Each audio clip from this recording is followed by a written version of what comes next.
Fidèles téléspectateurs, amis croyants, vous tous qui nous suivez de loin ou de près, que la paix de Dieu garde vos cœurs et vos pensées dans le Christ Jésus, notre Seigneur. Amen. Comme tous les dimanches, nous sommes réunis encore en ce dimanche pour partager la parole du Seigneur qui est notre nourriture quotidienne.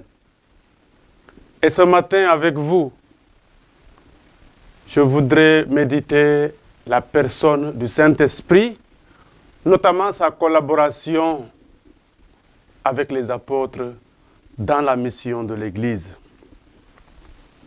Le thème qui nous est proposé alors s'intitule « L'Esprit Saint et nous avons décidé ».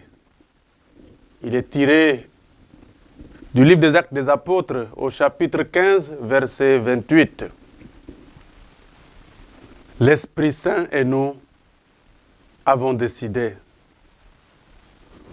Voilà donc, chers frères et sœurs, le thème de méditation qui nous est proposé en cette émission. Mais auparavant, je vous propose de revisiter le contexte spirituel de cette parole. La parole de Dieu déclare: cependant, certains gens descendus de Judée enseignaient aux frères: si vous ne vous faites pas circoncire suivant l'usage qui vient de Moïse, vous ne pouvez pas être sauvés. Voilà le contexte de cette parole, de ce thème de ce dimanche.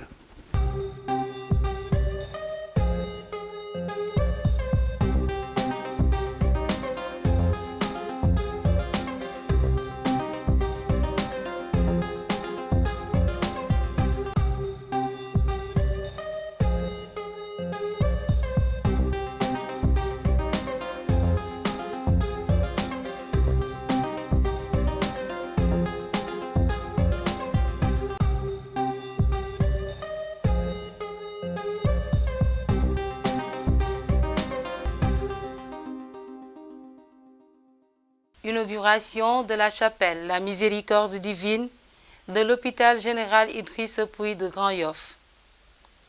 Son Excellence Monseigneur Benjamin Ndiaye, archevêque de Dakar, a présidé le vendredi 20 mai 2022 la cérémonie d'inauguration de la chapelle La Miséricorde divine de l'hôpital général Idriss Pouye de Grand Yoff.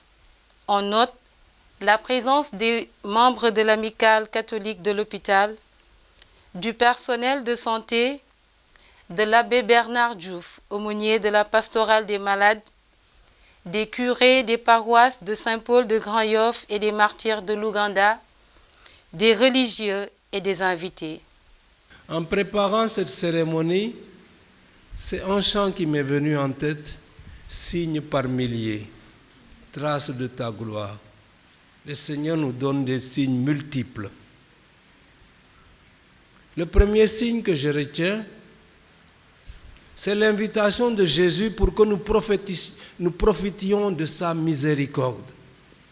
Venez à moi, vous tous qui peinez et ployez sous le fardeau, et moi je vous donnerai le repos. Prenez sur vous mon joug, mettez-vous à mon école, car je suis doux et humble de cœur, et vous trouverez le repos. Dieu est solidaire de l'homme en Jésus qu'il nous a envoyé. Le deuxième signe que je retiens me vient de l'apôtre Paul dans sa lettre aux Galates, au chapitre 6, verset 2. Portez-vous les fardeaux les uns des autres. Nous allons à l'école de Jésus pour apprendre la miséricorde, et Jésus nous renvoie à nos frères et sœurs pour pratiquer cette miséricorde en portant les fardeaux les uns des autres. L'autre signe, c'est bien sûr la bénédiction de cette chapelle dédiée à la divine miséricorde. Dans le cadre de ma visite pastorale ici, j'étais venu bénir le chantier et je me réjouis aujourd'hui de son aboutissement. Le jour que j'étais venu bénir le chantier, Dieu avait voulu que dans la matinée, j'avais été à la prison de Liberté 6 avant de venir ici dans l'après-midi. Ce que j'en avais retenu, c'était la tendresse et l'attention de Dieu vis-à-vis de tous les blessés de la vie. Célébrer la miséricorde divine nous ouvre aux largesses de Dieu. Vous vous rappelez que le pape François, du 8 décembre 2015 au 20 novembre 2016, nous avait offert la grâce de vivre une année de la miséricorde.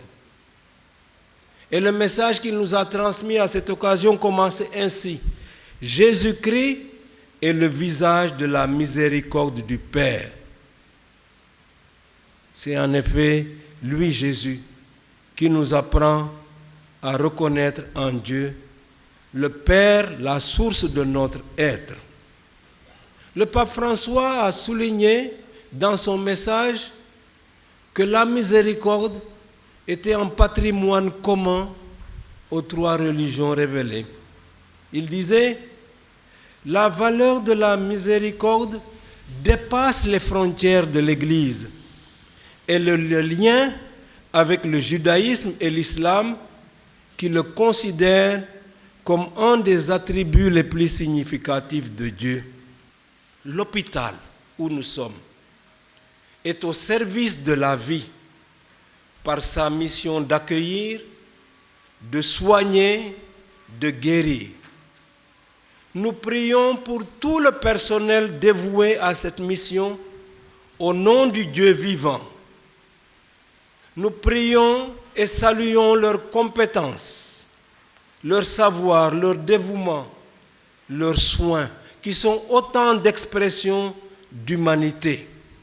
Au nom du Dieu de toute miséricorde, il est important que dans un hôpital, il y ait des lieux de culte, selon les sensibilités religieuses. Car l'hôpital est aussi un lieu de transit vers l'au-delà, dans le dernier grand voyage. Mais avant cette ultime étape, aussi bien pour le personnel que pour les visiteurs et les malades, ce lieu, ou les lieux qui lui ressemblent, offre des conditions de communion avec Dieu dans la prière, l'écoute, le réconfort. Béni soit Dieu, le Père de notre Seigneur Jésus-Christ, le Père des miséricordes et le Dieu de toute consolation. Il nous console dans toutes nos détresses pour nous rendre capables de consoler ceux qui sont en détresse à partir de la consolation que nous-mêmes recevons de Dieu. Dans cette chapelle, en plus de la prière personnelle et d'autres offices communautaires, vous vous nourrirez dans la célébration de la messe à deux tables. La table de la parole de Dieu et la table de l'Eucharistie. La parole de Dieu est une nourriture. Pensez au prophète Ézéchiel. Il a vu un rouleau écrit de deux côtés et il a entendu cette voix qui dit « Ouvre la bouche et mange ce rouleau ». Et il dit « Je le mangeai et dans ma bouche il avait la saveur du miel ». Dégustez la parole de Dieu. Jérémie ne dit-il pas « Quand tes paroles, Seigneur, se présentaient, je les dévorais ». Le prophète Amos ne dit-il pas « J'enverrai la famine dans le pays, mais ça ne sera pas une famine de pain, mais une famine d'entendre la parole de Dieu ». La parole est nourriture. Il y a aussi l'autre nourriture, l'Eucharistie. Ce sont les deux tables qui vous seront proposées ici, dans cette chapelle. Je prie le Seigneur, en ce mois de mai qui est consacré à la Vierge Marie, pour qu'il nous accompagne dans notre vie de tous les jours. Qu'en bénissant cette chapelle, il accorde à tous ceux qui en franchiront le seuil, mais aussi à tous ceux qui franchiront le seuil de cet hôpital, d'être marqués par la grâce de Dieu pour leur salut, au siècle des siècles. Amen. La pastorale de la santé est une dynamique de l'action sociale de l'Église à partir de l'annonce de la bonne nouvelle aux hommes à travers ses actions sociales que sont l'éducation, la santé et la caritas. Partout où on a annoncé cette bonne nouvelle, les missionnaires ont implanté des dispensaires, des écoles et des églises. Dans les termes de l'hôpital, il y a l'hospitalité, l'accueil, l'écoute, le regard porté sur l'homme. Donc, à partir de cela, on rejoint Jésus, qui a accueilli les malades, les a regardés, réconfortés, soulagés et guéris. La présence d'un lieu de culte dans un hôpital fait partie du patrimoine de ce lieu où on accueille, écoute, soulage et cherche à guérir. Les accompagnants dans l'angoisse et les malades en état de se déplacer ou qui sont dans les services proches peuvent aller à la chapelle pour se ressourcer et puiser des forces dans les profondeurs de la miséricorde divine. Il est providentiel qu'en cette année où le thème de la Journée internationale du malade gravitait autour de la miséricorde, que vous choisissiez de baptiser votre chapelle Miséricorde divine. Nous y voyons un signe du ciel qui montre ce qu'est justement notre mission de chrétien au cœur des structures de santé. Aimer d'un amour qui vit la misère et la souffrance de l'autre comme si elles étaient les nôtres. Mais également, chercher à faire l'expérience rénovatrice du pardon donné et reçu pour soigner les blessures de tous ordres et imprimer à la société un visage authentiquement humain permettant d'affronter l'avenir avec confiance, sérénité, fraternité et paix. Ainsi, l'on comprend aisément que la miséricorde divine ouvre le cœur au pardon envers les frères et sœurs, et c'est bien avec le pardon offert et reçu que l'on construit la paix dans les familles, les corps professionnels et dans chaque autre lieu de vie. Que la divine miséricorde continue d'illuminer nos pas avec beaucoup de grâce et de bénédiction. Amen. Pour nous, cette inauguration est un événement fondateur qui revêt une portée à la fois religieuse et culturelle. L'Association des travailleurs catholiques de la santé a vu le jour en 1989. Une amicale à but non lucratif s'attachant à apporter du réconfort aux malades et aux démunis, tout en aidant le personnel à vivre sa spiritualité et en exerçant, comme il se doit, chacun sa fonction par la responsabilité de son professionnalisme. Elle joue aussi un rôle important dans le climat social de l'hôpital à travers les différentes activités, tant spirituelles que sociales. Récollection, messe, chemin de croix, création du fonds de solidarité, tenue de l'amicale. Aujourd'hui, l'amicale compte 81 membres recensés. Parmi ceux-ci, 51 adhérents qui sont des membres de plein droit, et le reste est composé du personnel prestataire comme les internes de l'hôpital, les étudiants en médecine, les FFI, pour la plupart relevant du personnel catholique de l'hôpital. L'événement de ce jour revêt un double caractère. D'abord, un événement religieux, puisqu'il nous rappelle que la chapelle est un lieu de recueillement contribuant à l'épanouissement spirituel des employés, toutes catégories confondues, de l'hôpital et des patients. Ensuite, un événement culturel, puisque l'érection de cette chapelle vient magnifier la communion fraternelle qui existe entre des habitants de confessions religieuses différentes résidant dans la même commune, de l'ensemble des membres de l'amicale qui ont cru et rassemblé des moyens financiers et humains pour réaliser ce projet. Ainsi, plusieurs collectes de fonds ont été mises en place, à savoir une souscription individuelle de 25 000 francs, une cotisation mensuelle de 3 000 francs retenue à la source sur salaire, des apports en matériaux, fer, béton, ciment, sable. De tous les hommes et femmes de bonne volonté qui ont fait montre de générosité pour la maison de Dieu. Grâce à vous tous, malgré les difficultés et les épreuves, nous avons pu exécuter ce projet à hauteur de 45 millions dont le coût global est estimé à 70 millions.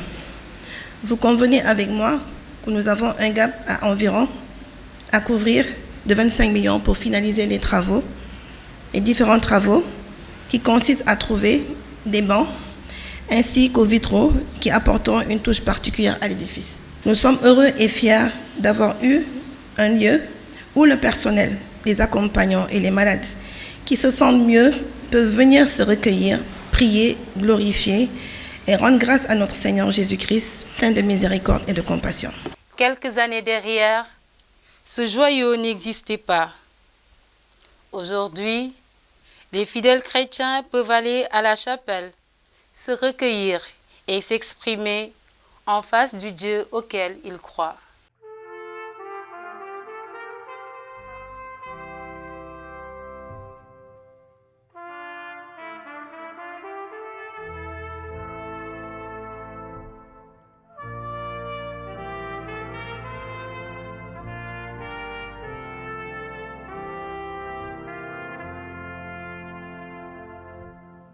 Paix et joie à tous, chers amis. Nous sommes très heureux de vous retrouver encore une fois dans votre rubrique « Viens Esprit Saint ». Cette rubrique est très importante pour nous chrétiens parce qu'elle nous permet de pouvoir mieux connaître la personne du Saint-Esprit, de pouvoir mieux connaître son œuvre dans l'Église et vraiment son action également dans la vie des chrétiens. Et aujourd'hui, j'ai un invité très spécial que vraiment j'ai l'honneur de vous présenter. Il s'appelle l'abbé Basile Diegane Niakh. Il est vicaire à la paroisse Saint-François-Xavier de Fadiout. Paix et joie, abbé. Paix et joie, amen. Amen, amen. Nous sommes très heureux de vous retrouver, voilà, pour partager avec nous un thème important tiré de Actes 15 au verset 28, c'est-à-dire l'Esprit Saint et nous avons décidé. Et le format d'aujourd'hui, ce sera un format un peu spécial parce que nous allons laisser Abbé de nous faire un bref enseignement et après, nous pourrons partager avec lui par rapport à cet enseignement, n'est-ce pas, toutes les questions qui nous interpellent et qui peuvent interpeller également l'Église. Et donc, Abbé, je vous donne la parole pour vraiment cet enseignement. Merci beaucoup, berger Siméon Tendeng. Je suis véritablement honoré par cette invitation à travailler avec vous dans la mission, dans l'œuvre du Seigneur. Je demande à l'Esprit Saint de disposer véritablement nos cœurs ce matin à pouvoir accueillir sa parole. Nous sommes donc au chapitre 15 du livre des Actes des Apôtres. Paul et Barnabé reviennent d'une grande mission, une mission assez importante, notamment en matière de superficie. Pour pouvoir permettre à toutes les périphéries de la zone d'accueillir le message de l'Évangile et continuer d'affermir les disciples dans la foi, Paul et Barnabé désignent des anciens, des sages et leur confient de nouvelles communautés. Ils leur remettent cette mission comme eux-mêmes ont été choisis et envoyés par l'Église. Une belle stratégie pastorale pour atteindre, n'est-ce pas, le maximum de fidèles. Ainsi, à l'issue de cette mission qu'ils jugent heureuse, parce qu'avant le chapitre 15, le livre des Actes des Apôtres nous désigne ou nous montre la fin de mission que Paul et Barnabé avaient déjà vécue avec la lapidation de Paul. Après donc cette mission qu'ils jugent heureuse, ils se réunissent en église pour rapporter tout ce que Dieu avait fait avec eux et comment il avait ouvert aux païens la porte de la foi. C'est donc le temps de la moisson, comme on peut dire. Oui, le temps de la moisson, parce que l'Esprit Saint fructifie les efforts des disciples. Tout porte à croire que c'est le repos pour les apôtres. Mais l'heure n'est pas au repos, car les vents contraires à l'évangile du Christ soufflent à nouveau. Oui. Qu'est-ce qui se passe? c'est une controverse à Antioche. Le motif de la controverse, nous l'avons lu tout à l'heure, c'est la circoncision exigée chez les Juifs pour être sauvés. Par conséquent, les païens qui embrassent la foi chrétienne devaient, selon la loi, être circoncis. Nous sommes donc dans le contexte du thème de la méditation. Le trouble commence dans la communauté des croyants à Antioche parce que la circoncision, parce que la loi de la circoncision, comme toute autre loi de Moïse, était d'une importance particulière. En fait, qu'est-ce qu'il faut comprendre de la loi de la circoncision? La circoncision était la marque de l'alliance et de la promesse faite à Abraham. Mais le Christ est venu renouveler cette alliance et accomplir la promesse. Et donc, la circoncision que Jésus a prêchée à la suite des prophètes est celle du cœur.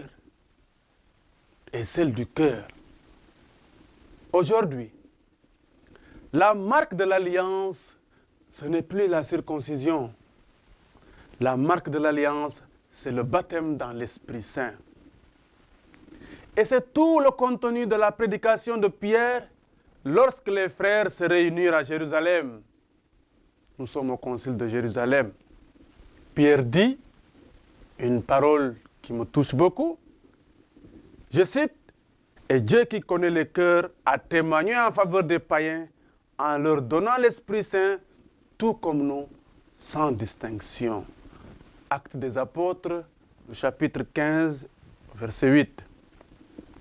Ce témoignage de Pierre, frères et sœurs, révèle le dessein de Dieu de restaurer le peuple élu par la purification dans le feu et dans l'Esprit Saint. Après donc le rappel de Jacques sur le vieux désir du Seigneur de renouveler Israël, tous les frères comprirent enfin que le Christ est venu récapituler toutes choses. Et une lettre sera adressée aux gens d'Antioche. Et puisque cette lettre porte la voix des apôtres, elle ne peut être réussie sans le moteur de la mission. Je veux nommer le Saint-Esprit. Oui, le Saint-Esprit, parce que depuis la Pentecôte, l'Esprit Saint ne cesse d'assister le chant pastoral des apôtres pour que la volonté du Seigneur soit faite partout dans le monde. C'est pourquoi, réunis au concile de Jérusalem, c'est toute l'Église qui s'est réunie autour des apôtres en présence de Dieu. La décision qu'ils ont prise ensemble pour affermir la foi des croyants d'Antioche est inspirée par l'Esprit Saint. L'Esprit Saint qui est le garant de la communion et de la sainteté de l'Église, le Saint-Esprit. Les apôtres sont conscients de cela.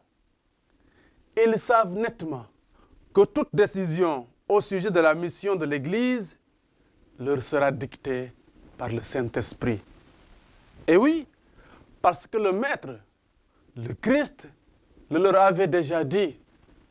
Quand vous lisez le chapitre 12, verset 12 de Luc, le Seigneur dit, « L'Esprit Saint vous enseignera tout. » Il n'est pas alors étonnant que dans le livre des Actes des Apôtres, les apôtres dirent, « L'Esprit Saint et nous avons décidé. » Le Christ leur avait dit, « Le Saint-Esprit vous enseignera tout. » Quand on vous traduira devant les gens des synagogues, ne vous inquiétez pas de la façon dont vous allez défendre vos idées, ni de ce que vous direz, car l'Esprit Saint vous enseignera à cette heure-là ce qu'il faut dire. Luc 11, verset 12. Chers frères et sœurs dans la foi, en méditant donc cette parole, l'Esprit Saint et nous-mêmes avons décidé, que devons-nous retenir?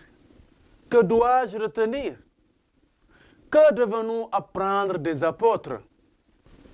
Nous devons apprendre aujourd'hui que sur le chemin du Christ, ou à la suite de Jésus, nous ne sommes pas seuls. Le Saint-Esprit est là et il nous remplit de sa présence. Nous ne sommes pas seuls. Le Saint-Esprit préside aujourd'hui et chaque jour de notre vie à la destinée de l'Église. C'est dans l'Esprit que nous prions. C'est dans l'Esprit que nous aimons. C'est dans le Saint-Esprit que nous construisons nos vies au sein de ce monde. Oui, frères et sœurs, nous devons aussi comprendre que même si en Église ou ailleurs, nul n'a le monopole du Saint-Esprit, il demeure quand même qu'en toute chose qui regarde la mission de l'Église, il est indispensable de discerner. Le discernement, d'écouter l'Esprit Saint et de lui parler. Saint Paul lui-même nous le rappelle dans sa première lettre aux Thessaloniciens, au chapitre 5, verset 19 à 21. Il dit, je cite, « N'éteignez pas l'Esprit Saint, ne dépréciez pas les dons de prophétie, mais vérifiez ce qui est bien, gardez-le, ce qui est mal, à rejeter. » Il est également important de comprendre que l'Église reçoit de l'Esprit Saint la cohésion dont elle a besoin pour ne pas être un troupeau, mais un peuple.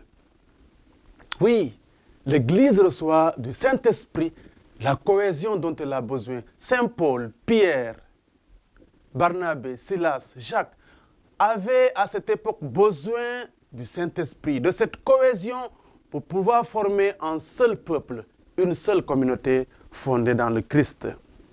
La hiérarchie de l'Église fait d'elle une communauté sainte du peuple de Dieu. Oui. Ce verset, l'Esprit Saint et nous-mêmes avons décidé de ne pas faire peser sur vous d'autres fardeaux que ceux indispensables. Eh bien, ce verset doit nous interpeller chaque jour dans l'exercice de nos ministères en Église. Mes bien-aimés dans la foi, Dieu n'inflige pas de lourds fardeaux à ceux qui veulent embrasser la foi chrétienne. L'Esprit Saint ne force pas.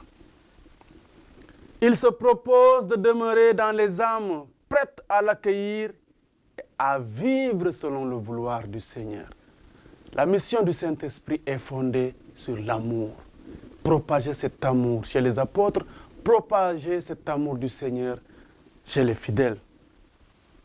Rappelez-vous un peu ce que Paul dit dans la lettre aux Éphésiens au chapitre 4, verset 30. Il dit, « En vue de votre délivrance, au jour de votre baptême, vous avez reçu en vous la marque du Saint-Esprit de Dieu. Ne le contristez pas. » Et il adjoint à cette parole l'amour du Seigneur. Il dit, « Soyez entre vous pleins de générosité. Pardonnez-vous les uns aux autres comme Dieu vous a pardonné dans le Christ. » L'amour. L'amour, mes amis. Le Saint-Esprit prône l'amour du Seigneur.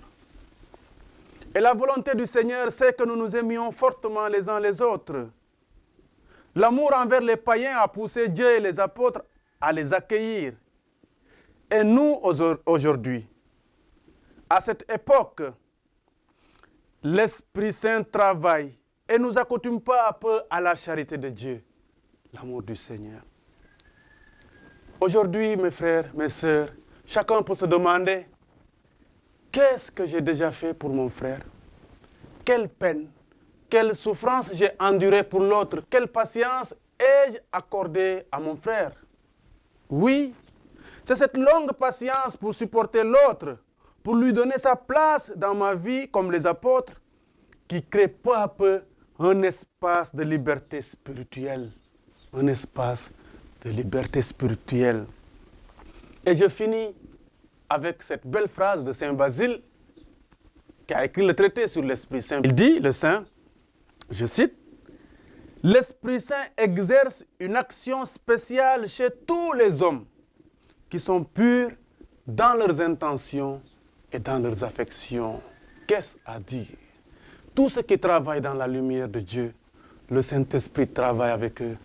Tous ceux qui sont dans cette clarté, avec une pureté extraordinaire, le Saint-Esprit repose sur eux.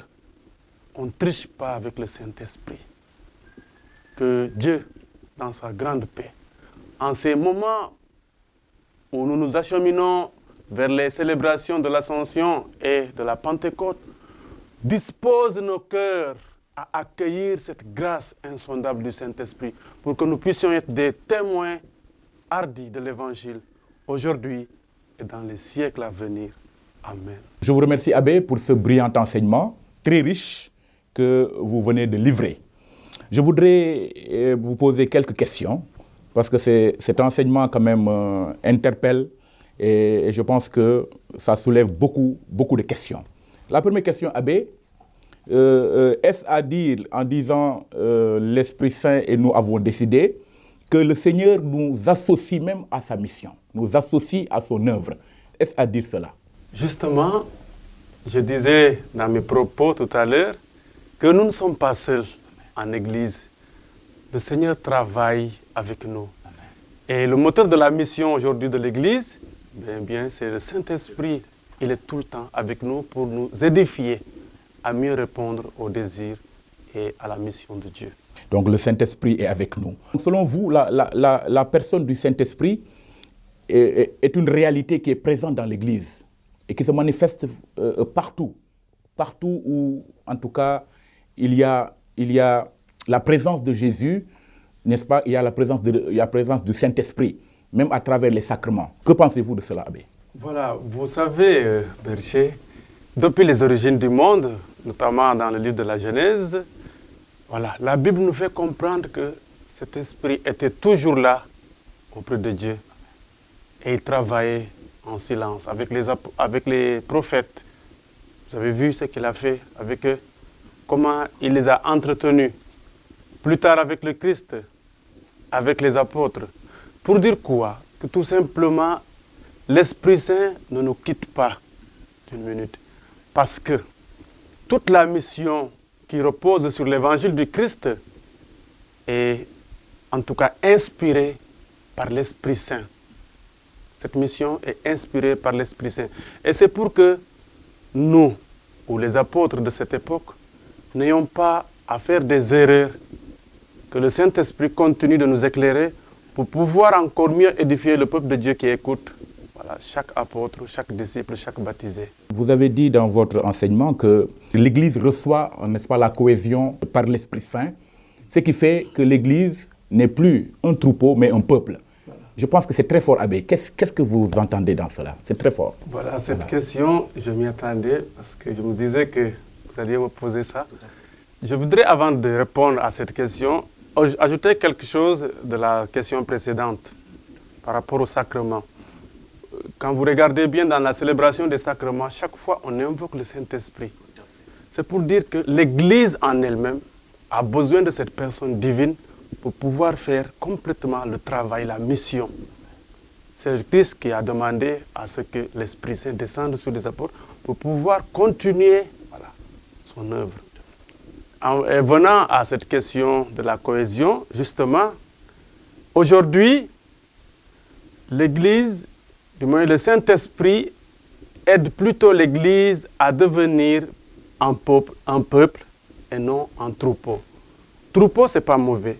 Mais quand on prend troupeau dans le langage africain, par exemple, ou dans le langage social, le troupeau a plusieurs espèces animales. J'avais une anecdote que j'avais déjà dite quelque part. Voilà, mais le troupeau, à mon entendement, fait ressortir plusieurs espèces animales. Il y a les bœufs, il y a les moutons, il y a les chèvres, il y a même le chien qui suit le berger. Et toutes ces espèces animales sont particulières dans la bergerie. Alors que si on se réfère au troupeau dont parle le Seigneur, c'est-à-dire les brebis, c'est une seule espèce. Et on peut assimiler ce troupeau au peuple dont l'Église rêve de venir. Ce peuple qui formera une seule espèce. Ce peuple qui aura une seule cohésion, une seule communion fondée en Christ, mais fondée dans la mission du Saint-Esprit. Comme vous venez de le dire, hein, le troupeau, il y a plusieurs espèces. Maintenant, dans ce contexte de synodalité, où l'Église tout entière marche dans la synodalité, comment vous pouvez, est-ce que vous pouvez être plus clair, hein, ces formes d'espèces-là? Ça représente quoi selon vous? Je disais tout à l'heure que le troupeau était composé de plusieurs espèces. Et cela me donne la même forme dans les paroisses. Voilà. Le pasteur qui est envoyé chez les chrétiens, dans une paroisse, il trouvera des chrétiens qui ont l'image des bœufs, qui ne sont pas des bœufs, mais qui ont l'image des bœufs. C'est quel genre d'image? C'est ces chrétiens véritablement qui reconnaissent leur pasteur, qui savent qu'ils appartiennent à quelqu'un qui les guide. Et ces chrétiens attendent tous les jours, du moins le dimanche, que leur pasteur vienne leur donner à manger, c'est-à-dire la parole de Dieu, les abreuver, les soigner. C'est les bœufs qui sont reconnaissants et qui reconnaissent leur pasteur. Les moutons. C'est ces chrétiens que le pasteur peut trouver dans les paroisses, qui n'ont pas de décision, qui suivent toujours la masse. Tout ce que les autres font, ils font pareil. Ils n'ont pas de décision. Il y a beaucoup de choses qu'ils ignorent et qu'ils voudraient comprendre. Mais c'est comme si leur nature leur pousse toujours à imiter. Les chèvres, ce sont ces chrétiens que le pasteur peut trouver dans les paroisses, qui sont prompts à aller raconter, qui doivent naturellement faire attention au message qu'ils véhiculent alors dehors. Ce sont ces chrétiens également qui sont rapides à sortir du milieu dans lequel ils évoluent pour aller puiser ailleurs quelque chose. Vous connaissez la chèvre, elle n'est jamais tranquille, elle a la voix haute. Ces chrétiens qui n'ont pas véritablement une foi assise. Voilà, enracinés en quelque chose, qui vont aujourd'hui dans les sectes, qui vont demain ailleurs pour voilà, glaner. Le chien. L'image du chien me touche plus, dans la mesure où le pasteur trouvera des chrétiens qui ont cette image du chien. C'est-à-dire, c'est des chrétiens qui sont fidèles, qui sont des amis de Dieu, qui même fondent des groupes ou des communautés ou des équipes de prière, qui sont très familiers aux prêtres, qui les aiment et qui sont prêts à donner leur vie pour l'Église et pour la gloire de Dieu. Alors comment aujourd'hui, dans le contexte de la synodalité, concilier toutes ces espèces? C'est comme dit Paul, savoir qu'on est tous un dans le Christ. Il n'y a plus de bœufs, il n'y a plus de chèvres, il n'y a plus de moutons, il n'y a plus de chiens. Tout le monde dans le Christ est frère et sœur et doit marcher ensemble pour tout simplement l'édification et pour que le Christ soit mieux connu et mieux aimé dans cette terre. C'est une belle métaphore, hein, que vous avez donnée, une belle image, afin que nous puissions comprendre que le Seigneur nous réunit pour que nous puissions avoir la même pensée, la même ligne d'action, hein, la même communion, hein, pour que nous soyons vraiment cette Église une qu'il a créée, hein, n'est-ce pas, comme il l'a dit dans le credo, comme une sainte catholique et apostolique. Merci vraiment pour cette très belle réponse. Une autre question, Abbé, toujours dans le thème, vous avez encore dit également quelque chose de très fort. Voilà, parce que c'est un enseignement très riche, je le rappelle, chers amis. Vous dites également, si le Saint-Esprit et nous, n'est-ce pas, avons décidé, ça veut dire également que le Seigneur ne fait pas peser sur nous d'autres fardeaux que ceux seulement qui sont indispensables. Qu'est-ce que vous entendez par cela, Abbé? D'ailleurs, il nous met en garde par rapport à cette explication. Il dit, il faut faire attention parce que la mesure dont vous mesurez pour les autres servira également pour vous. Ce qui, je veux dire par là, si j'actualise par exemple, ceux qui veulent embrasser la foi catholique, il n'est nullement besoin dans l'Église qu'on leur inflige des fardeaux avant de les accepter. C'est vrai, l'Église est une institution divine, elle a aussi des lois qu'il faut respecter pour pouvoir également marcher. On parle de la synodalité cette année, pour pouvoir marcher avec les autres. Mais le Seigneur n'inflige à personne un fardeau lourd pour embrasser la foi chrétienne. C'est pour tout simplement dire qu'il faut mettre en avant cet amour de Dieu, cette ouverture, ce désir du Seigneur, cette miséricorde grandiose qu'il met en avant pour pouvoir accueillir tous les enfants. Et c'est comme ça que nous formerons un seul peuple dans le Christ. Vous avez parlé de la synodalité, je pense que c'est un thème très important, marcher ensemble. Et dans cette action de marcher ensemble, nous chrétiens, nous avons également notre part, selon ce que le Saint-Esprit, n'est-ce pas, qui crée cette communion-là, c'est lui qui va nous pousser à marcher ensemble. Et donc, quelle est, en tout cas, l'attitude par rapport à ce thème-là de synodalité de chaque chrétien vis-à-vis de son prochain, pour que nous puissions, pour que ce marcher ensemble-là soit une réalité. Parce que nous venons d'horizons divers, nous avons des caractères différents, nous avons des éducations différentes.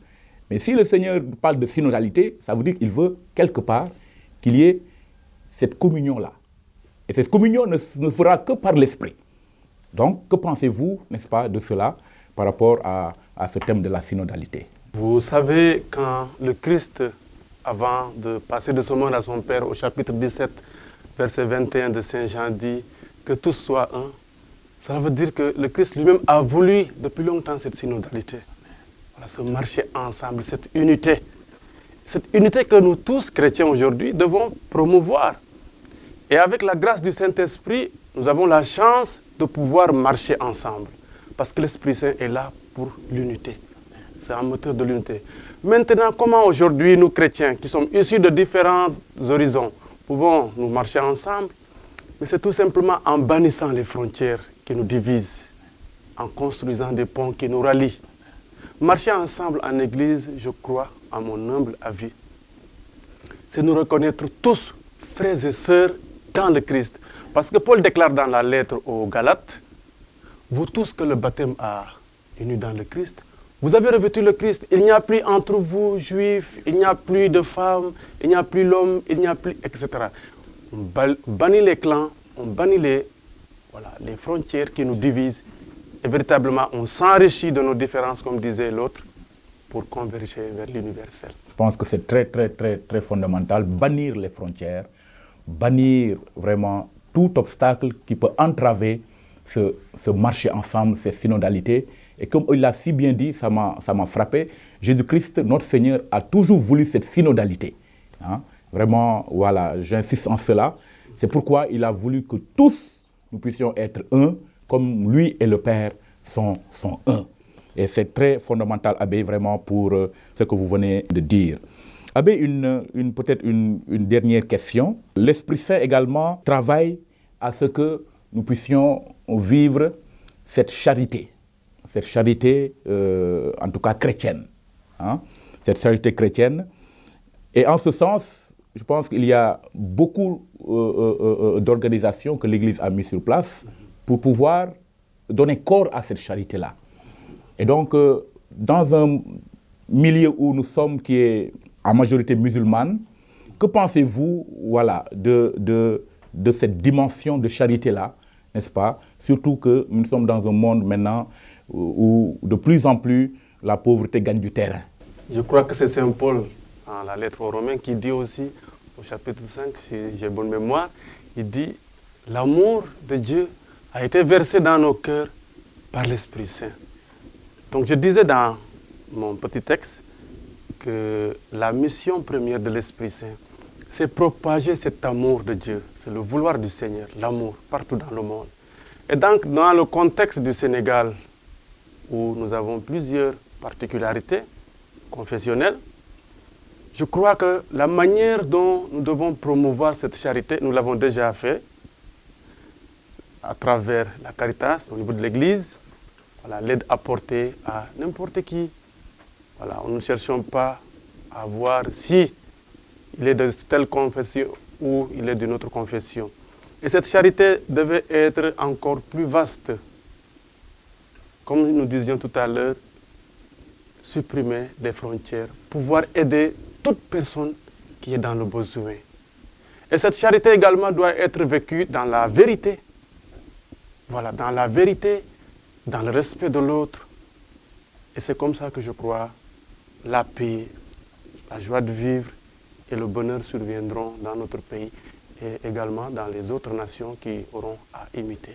Merci pour toutes les belles réponses, vraiment très édifiantes que vous venez de faire. Merci également pour cet enseignement très, très brillant, très riche, voilà, que vous venez de faire. Nous prions davantage le Seigneur de vous utiliser davantage, hein, comme il l'a fait encore aujourd'hui, hein, pour sa gloire et surtout pour notre sanctification et notre édification, nous en tant que peuple de Dieu. Vraiment qu'il vous accompagne davantage dans votre sacerdoce, voilà, et qu'il continue à vous éclairer, hein, par le ministère du Saint-Esprit. Et donc un dernier mot, abbé, par rapport à ce partage, par rapport à tout ce que nous avons eu à vivre avec l'enseignement et toutes les questions, toutes les réponses que vous avez formulées. Un dernier mot. Et à la fin de cet entretien, je voudrais inviter chaque personne, avant de prendre toute décision, d'écouter l'Esprit Saint. Alors que le Saint-Esprit nous inonde, qu'il nous remplisse de ta clarté et qu'il nous purifie tout entier. Amen. Merci, abbé. Donc, c'était notre invité très spécial, l'abbé Basile Djegan Niakh. Et donc, il nous avait partagé sur le thème, vraiment, l'Esprit Saint et nous avons décidé. Et nous avons posé des questions et il a répondu de façon très, très claire, de façon très, très, très pertinente. Et donc, chers amis, donc, nous sommes au terme de cette émission. Nous sommes très heureux encore de vous accompagner dans cette rubrique Viens Esprit Saint, qui est une rubrique vraiment très importante parce qu'elle nous permet, comme je l'ai rappelé, de mieux connaître l'œuvre, l'action et les manifestations de l'Esprit Saint dans l'Église et à travers le monde. Et donc le Seigneur, n'est-ce pas, continue à vous bénir, à veiller sur vous, à veiller sur vos familles. Et dans ce contexte de synodalité, où également l'archevêque, Monseigneur Benjamin Ndiaye, nous demande de méditer sur le Père, que le Saint-Esprit continue à nous révéler, n'est-ce pas, le vrai visage du Père, afin que nous puissions l'adorer comme il le faut, comme, n'est-ce pas, Jésus-Christ de Nazareth, pour sa gloire et pour notre sanctification. Merci, abbé, pour tout, vraiment, et vous pouvez clôturer par une bénédiction finale. Le Seigneur soit avec vous. Et avec votre esprit. Que Dieu Tout-Puissant vous garde et vous bénisse. Amen. Le Père et le Fils et le Saint-Esprit. Amen. Amen.